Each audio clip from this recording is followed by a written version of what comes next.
Ja, lepo zdrav vsem skupaj. Mogoče najprej nekaj o sami tehnologiji volitev. Lahko bi citiral tisto znano knjigo dr. Jožeta Pučnika, Tehnologija, demokracija in politična kultura. Žal imamo v Sloveniji še vedno probleme tudi s tehnologijo volitev. Junija bomo obhajali 35 let samostojne države, pa aprila 36 let od prvih večstrankarskih volitev, in bi te stvari že morali biti urejene. Pa kljub temu se srečujemo z velikimi problemi, na nekatere smo že skupaj opozorila nazadnje v Državnem zboru na skupni tiskovni konferenci. Žal se nič od tega ni uredilo, kljub temu, da so bile vložene tudi formalne pritožbe in zahteve, tako da se naslednji teden obeta, da bodo slovenske volivke in volivci vabljeni na predčasno glasovanje na 26 nezakonitih volišč.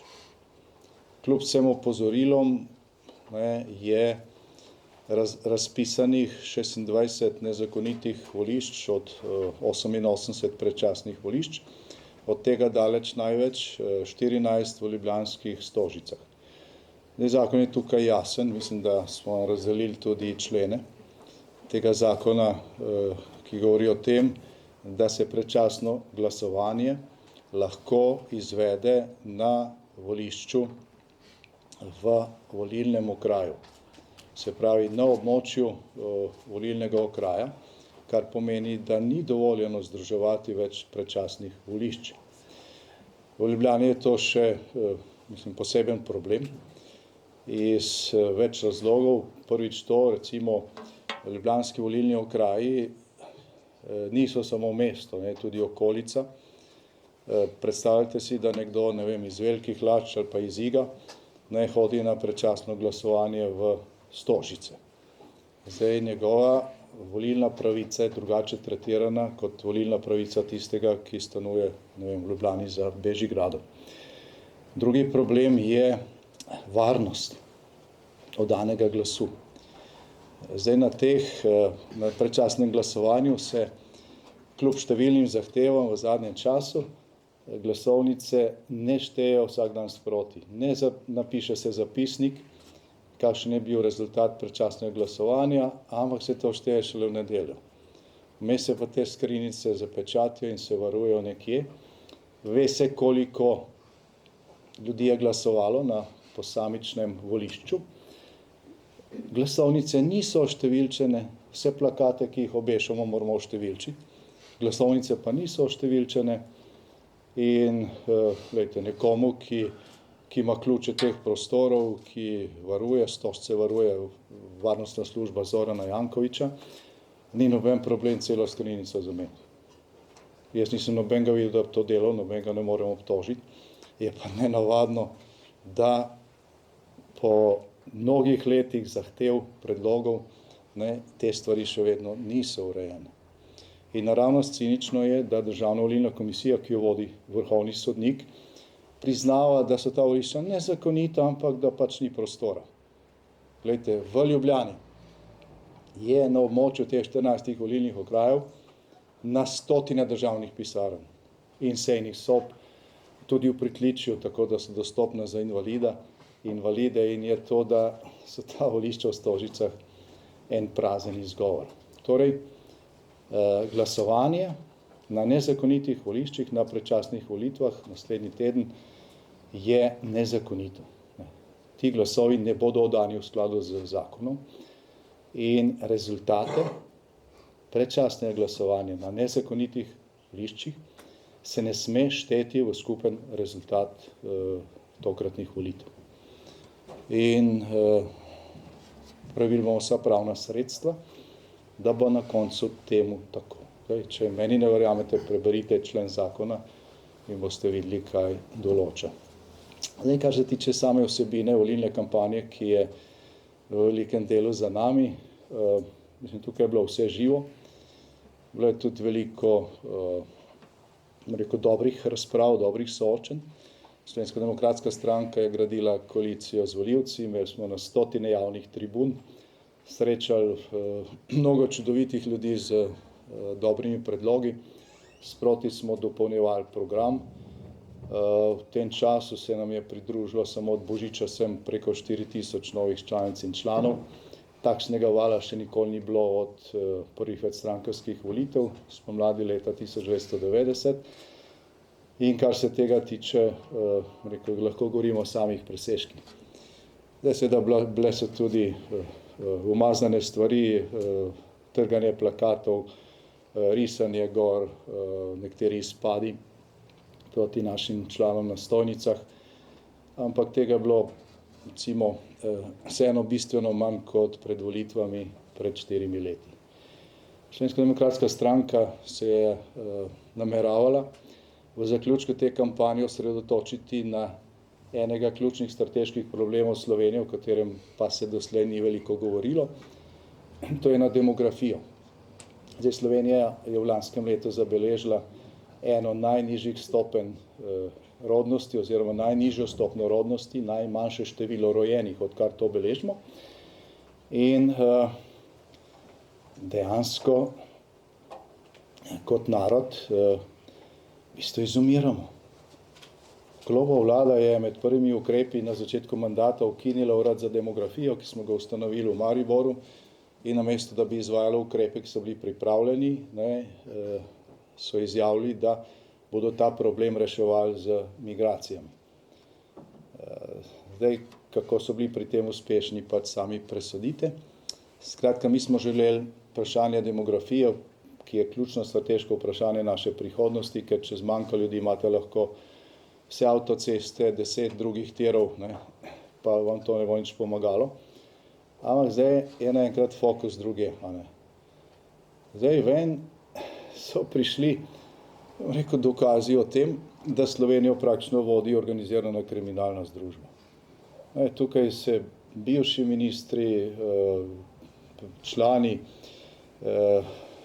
vrhovnih organov političnih strank, razni lobisti pač odkrito pogovarjajo o tem, komu je treba dati 10%, da urediš neko zadevo, kdo je tisti, ki iz ozadja vodi stvari, komu je predsednik vlade podrejen in tako naprej. In tudi tisti, ki smo vsega hudega vajeni v tej državi in smo marsikaj izkusili na lastni koži, smo naravno zgroženi.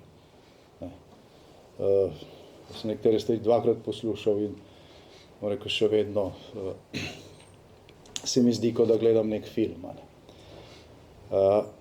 In zdaj seveda tisti, ki so tukaj imenovani, govorijo o tem, kako naj se to preverijo pristojne inštitucije.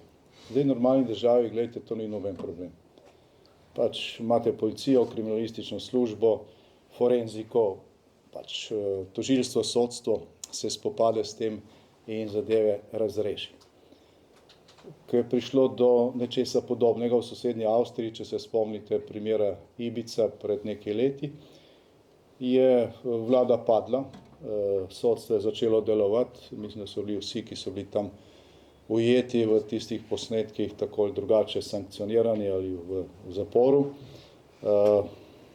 Sestavila se je nova koalicija in družba se je nekako odlepila od tega škandala.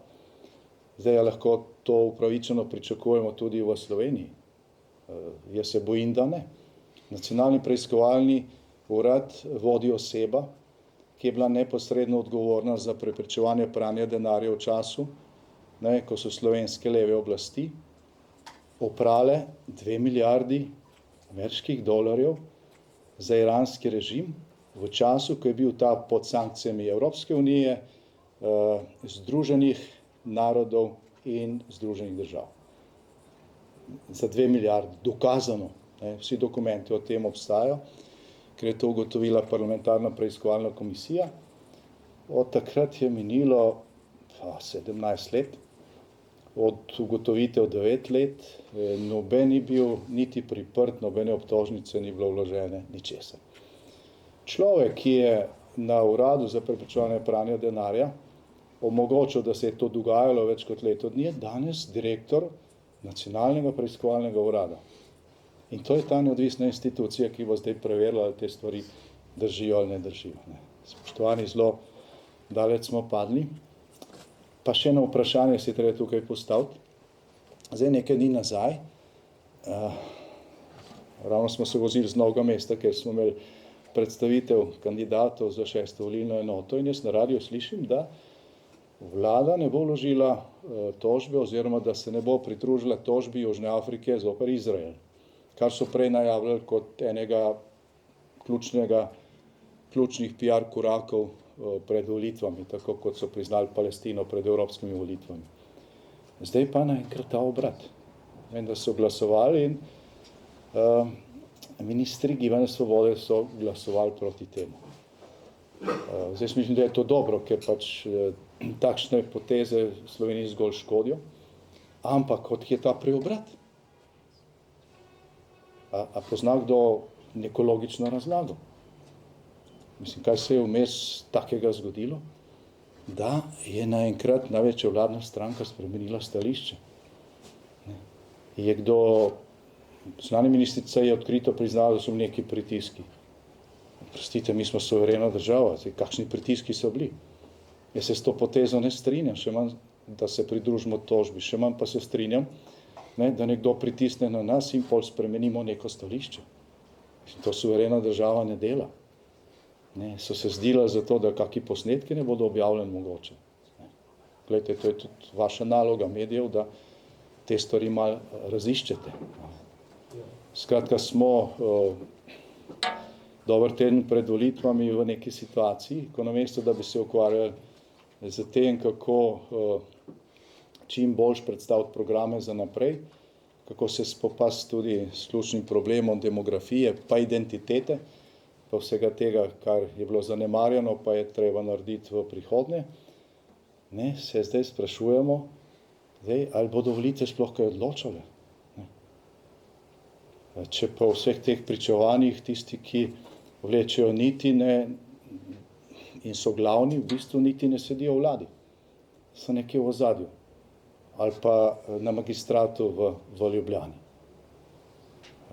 Tako da, zdaj, kar se nas tiče,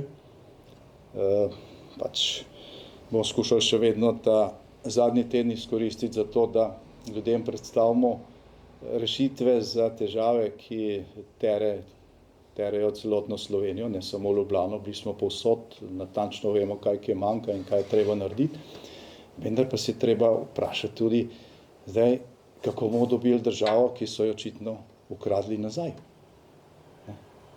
Lahko to volitve rešijo. Volitve same ne bodo spremenile struktur, ki iz ozadja vladajo. Kako tukaj zadeve rešiti? Če bi Slovenija imela realne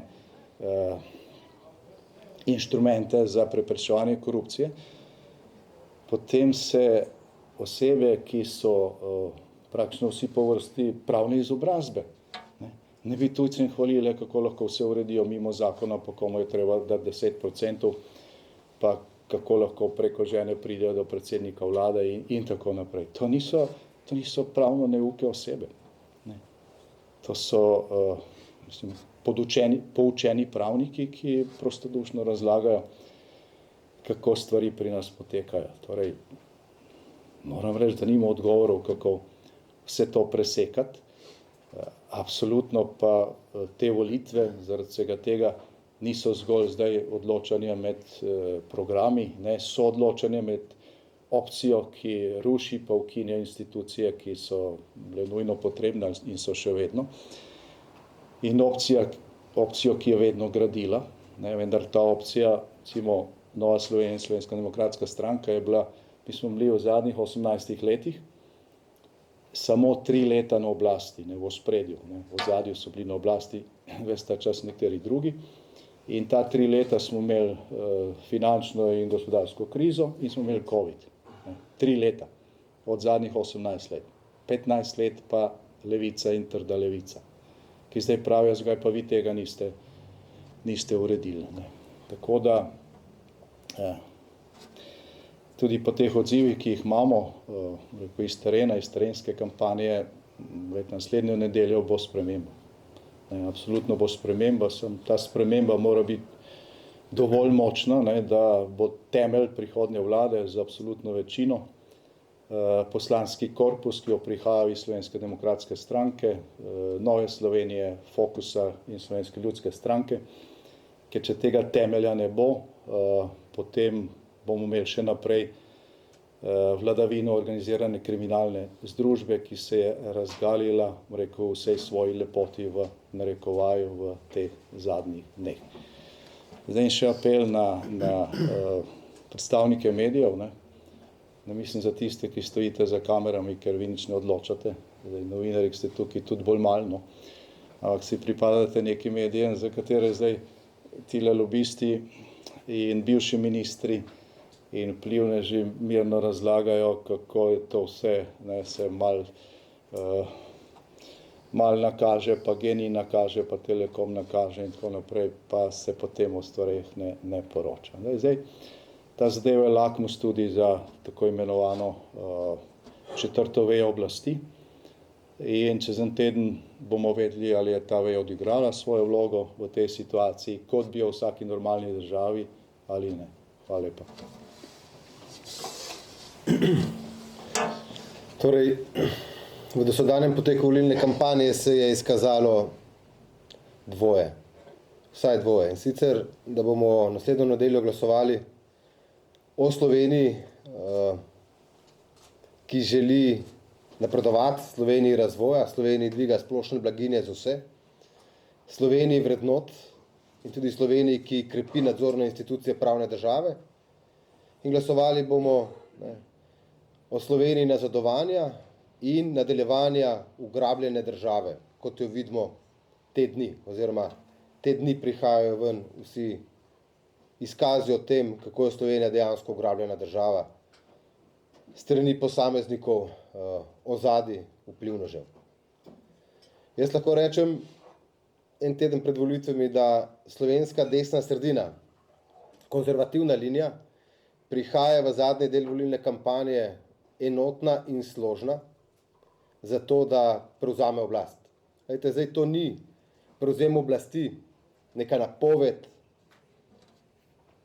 ampak gre za napoved boljših časov, dviga splošne blaginje za vse državljanke in državljane, ter nazadnje tudi za boj, za pravično Slovenijo, kakšno potrebujemo. Se pravi Slovenija, kjer bodo enaka merila za vse, ne pa da imajo nekateri zaradi 10% različne privilegije, lahko uredijo karkoli, na drugi strani pa gledamo obrtnike, podjetnike, espeje, kmete, navadne ljudi, državljanke, državljane, ki so zaposleni, jih gledamo, kako se v bistvu trudijo in so v nemogočih situacijah. Se pravi, imamo državo dvojnih meril in na volitvah verjamem, da se bo izoblikovala večinska volja za Slovenijo, ki bo odprta, ki bo zagotavljala enakopravnost. Nikoli ne bomo enaki, absolutno ne, ampak potrebno pa je, da zagotavljamo pravičnost in enakopravnost, ne pa da imamo danes privilegirano kasto ljudi v tej državi, ki mi je praktično vse mogoče. Zdaj, ena stvar, nadzorne institucije pravne države. Te so pod to levo vlado, najbolj levo vlado v zgodovini države, popolnoma klecnile. In se grejo tudi obračuna s politično opozicijo, vse z namenom, da se pač prepreči prevzem oblasti desni sredini. In te nadzorne institucije pravne države vlagajo kazenske ovadbe proti, na primer, poslanski skupini Nove Slovenije, kot piše eden med portalov zanima.me, se obetajo v finišu volilne kampanje hišne preiskave pri funkcionarjih Nove Slovenije. Torej, kaj nam to sporoča? Sporočajo nam, da želijo tudi volitve nekako ugrabiti z namenom vladanja, z namenom hkrati dolgoročnih posledic tudi za to državo. Zdaj, to se ne bi zgodilo prvič. Podobne situacije so se zgodile tudi leta 2014 in sedaj, ko je slovenska desna sredina tik pred tem, da dobi večinsko voljo volilk in volilcev na teh volitvah, se dogajajo podobne stvari, tudi ustrahovanja, prav strani nadzornih institucij pravne države. Imamo komisijo za preprečevanje korupcije, ki ima novo vodstvo, ki vemo, na kakšen način je postavljeno, kdo to vodi, ki to vodstvo je se enako posluževalo nezakonitosti v preteklosti. Imamo tudi policijo, ki recimo preganja poslanke in poslance Nove Slovenije. Glejte, zdaj 4 poslance so kazensko ovadili zaradi opravljanja parlamentarnega dela. Na drugi strani pa se dogaja privatizacija enega izmed trgovcev, prodajalcev električne energije, ki je v 100% državni lasti. Govorimo o GEN-I-ju. To se je dogajalo že pred prejšnjimi parlamentarnimi volitvami. Iz maščevanja potem zdajšnji predsednik vlade vstopil v volilno kampanjo, to je tudi sam priznal, in se zlato padalo za GEN-I organizira tudi zdaj, kar je bilo izkazano včeraj v največjih slovenskih medijih tudi objavljeno. Torej, kaj sporoča obstoječa oblast? Ne? Obstoječa oblast sporoča, da je nedotakljiva. Da je nedotakljiva in da v bistvu, tudi če gre za državna podjetja, ki smo jih reševali v energetski krizi prav davkoplačevalci, ne? Tukaj govorimo zlasti o prodajalcih električne energije in so v 100% državne lasti ta podjetja. Ne? Tukaj ni nobenih mej in nobenih preprek, ampak složno slovenskim državnim holdingom, ki ga vodi ta ista družba, prijateljski odnosi, pač grejo do konca pri tem, da si uredijo zlata padala. Ob tem pa se noben ne vpraša, tako kot piše portal, naprimer zanima.me, in jaz priporočam ostalim medijem, da preberete članke na tem portalu, kako se je zadržal nek dobiček, ki bi mogel biti izplačen leta 2022, ki bi mogel biti izplačen in iti davkoplačevalcem oziroma v proračun, kako se je ta dobiček potem zadržal, gre pa za 200 milijonov evrov denarja. Pravi, vse z določenim namenom. O tem je treba tudi v zadnjem tednu volilne kampanje spregovoriti, kajti to državo, ki so nam jo ugrabili, in o tem govorijo tudi pravni strokovnjaki na drugi strani, to državo si moramo vzeti nazaj. Pred nami je torej še en teden ringa. Jaz se želim pogovarjati o vsebini, o tem, kaj je pred nami, kakšno Slovenijo si želimo za naše vnuke, za naslednje generacije Slovenk in Slovencev. Sem pristaš tega, da govorimo o razvoju, da govorimo o obrtništvu, podjetništvu in da ostaja fokus prav na tem. Še enkrat pa poudarjam, ne bo sprememb po tej državi, če ne spremenimo slovenske politične krajine 22. marca. In verjamem, da ta sprememba prihaja v obliki slovenske desne sredine, ki gre tokrat na volitve složna tako kot še nikoli, tudi v okviru povezovanja Nove Slovenije, SLS-a in stranke Fokus Marka Lotriča, kot tudi sodelovanja Slovensko demokratsko stranko, in ta novinarska konferenca en teden pred volitvami je tudi znak vsem državljankam in državljanom, da prihaja nova slovenska pomlad, ki si jo Slovenija nenazadnje tudi zasluži.